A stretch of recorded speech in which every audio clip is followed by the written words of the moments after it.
What's good? Brian Tong here, and this video is all about Apple's latest iPhone ambitions and future plans, and there's a whole lot to talk about.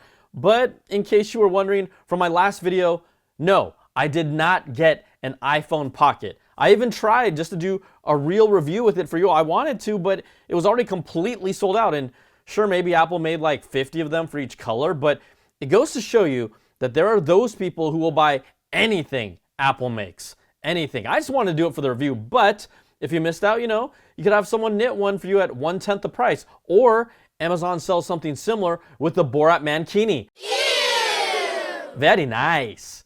All right, let's get to the stories, and we start with the latest from Bloomberg's Mark Gurman because Apple is planning a shakeup around when Apple will announce new iPhones and a number of models that they're working on. Now, a few videos ago, I talked specifically about Apple's 3-year plan around 3 all-new iPhones in the next 3 years. It's been reported that we will see the new foldable iPhone in 2026, the hotly rumored bezel-free 20th anniversary iPhone in 2027, and then the clamshell-style iPhone flip in 2028. Now, you could even include the iPhone Air from this year as well as a new model, but with all these new models incoming alongside existing models, a yearly release is going to have to change. According to Bloomberg, Apple's current fall event for the 4 main iPhones and the occasional early year release for an iPhone SE or E model, that is changing. Starting in 2026, Apple's planning to unveil the new iPhone 18 Pro, 18 Pro Max, and their new foldable in the fall around September, and then roughly 6 months later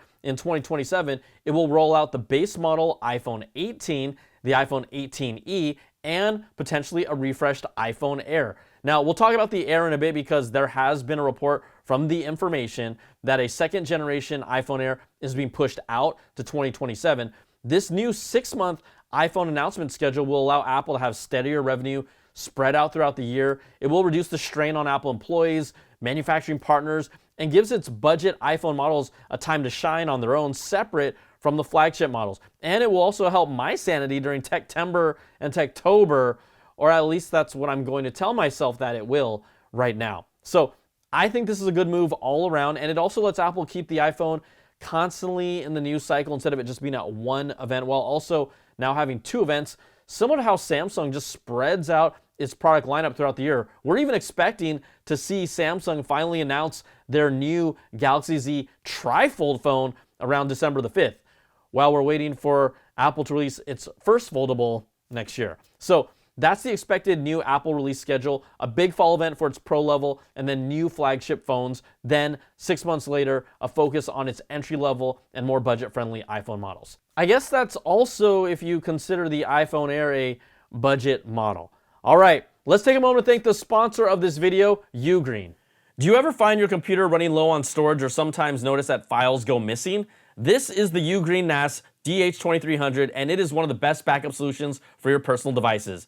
NAS stands for Network Attached Storage. It's basically your own private cloud at home, storing all your data safely with no monthly fees.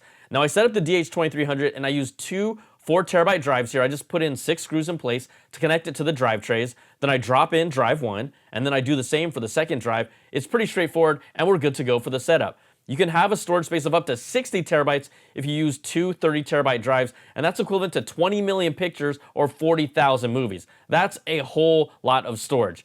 Now, once you run the setup, it's very easy with a step-by-step guide for setup that gets you up and running in about 10 minutes. You can back up data on your phone. For example, I can tap my iPhone against the DH2300, and using NFC, it prompts me to set up my phone to talk to the UGREEN NAS drive. I can create a folder that I want to sync to. I could have picked my entire library, but I just chose my favorites, and that means when I add new favorite photos, it will also back them up to the UGREEN DH2300. You can also use the UGREEN NAS to back up your MacBook via Time Machine for your entire hard drive and files. Now, this supports multi-user sharing, so multiple users that you authorize can access the network attached storage and have their own files backed up as well. That's Mac OS, Windows, Android, and iOS.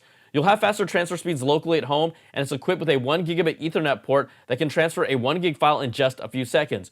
You can also go for full storage capacities, but with my setup here, that would be 8 terabytes, but I set it up using a RAID array for redundancy, giving me 4 terabytes of mirrored storage. That means everything is backed up on both drives, so even if one fails, all my media stays perfectly safe. So check out the link in the description to get 20% off the UGREEN DH2300 during November 20th to December 1st for Black Friday. Okay, back to these stories, and we're still talking iPhone Air here. There's been multiple reports that it's not selling well at all, especially after a recent report that the supply chain was cutting production of the iPhone Air by 80% after lower than usual demand. Foxconn has reportedly even dismantled all but one of its production lines for the Air, with production expected to be stopped at the end of the month. Then you have the tech outlet, The Information, that said sales were so bad that they were delaying the next iPhone Air until 2027. Now, Mark Gurman countered that by saying he had never heard of a plan for a revamped iPhone Air in 2026, and it's always been targeting around the March of 2027 time for the next release. Now, that sounds like it makes more sense to me after new reports claim Apple's working on adding a second ultra-wide camera alongside of its current single-wide camera to the plateau in the back. Now, this second camera would bring its most important feature for camera enthusiasts who want more versatility, who are turned off by it because it only had one camera. Now, reports claim Apple's also waiting to use its new next-gen A-Series Pro chip in here as well. It's based on the 2nm process that allows it to be even more powerful and more power efficient, which would give the next iPhone Air even better battery life performance. Now, if you saw my Versus video, if you saw my review, you know that I absolutely love the iPhone Air, and I understood its limitations, but its design is gorgeous, and it creates an almost emotional response that I absolutely love this phone, even now. So sure, there are a few times where I wish I had the ultra-wide camera, but I use it a lot less than I realized, and it's the front-facing center stage camera that has really just like leveled up this iPhone. I still generally get through a day without having to charge its battery with the way that I use my phone, and I know it's different for everyone, but even with all this outside talk that the iPhone Air failed, Apple reportedly expected it to make up for just 6 to 8% of the iPhone sales. Maybe it didn't live up to that. You know, we don't know exactly how the sales went because Apple, they're not going to tell us.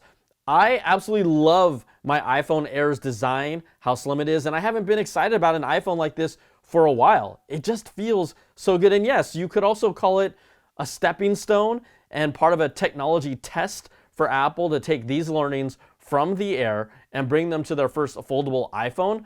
I think its biggest failure might have been the fact that it was priced at $999. That's just $100 away from upgrading to the 17 Pro that has better battery life and significantly more versatile camera system.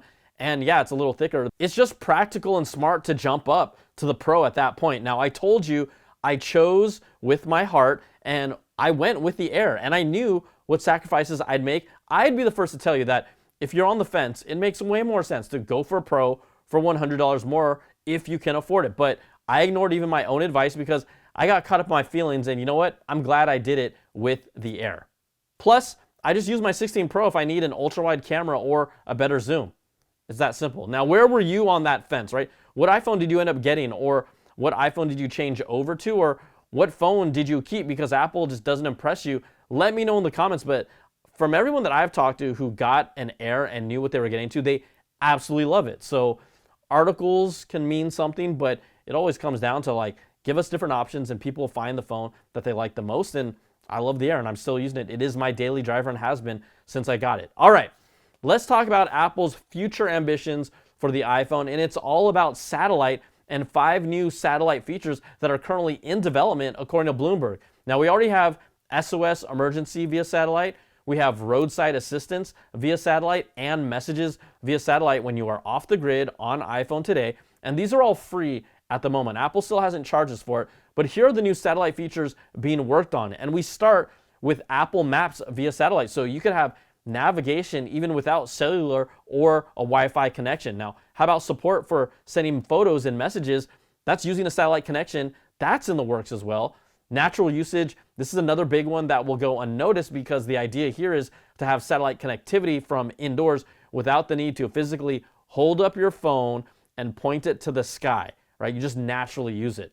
Then you got satellite over 5G. This is another one that has support for 5G NTN. This allows cell towers to use satellites for increased coverage on the ground. This is for those hard to reach areas that are just too costly or difficult to put terrestrial towers in place. And then lastly, a satellite API framework that will allow third-party app developers to integrate the satellite connectivity into their apps. Now, this isn't going to be the fastest connection, but not all apps need that. And it doesn't mean that all apps can use this, but it's what's in the works right now. Now, currently, there are no plans to enable phone calls or video calls over satellite or even web browsing via satellite. But these are some of the new satellite features that Apple is hoping and working to bring to the iPhone 18 Pro lineup.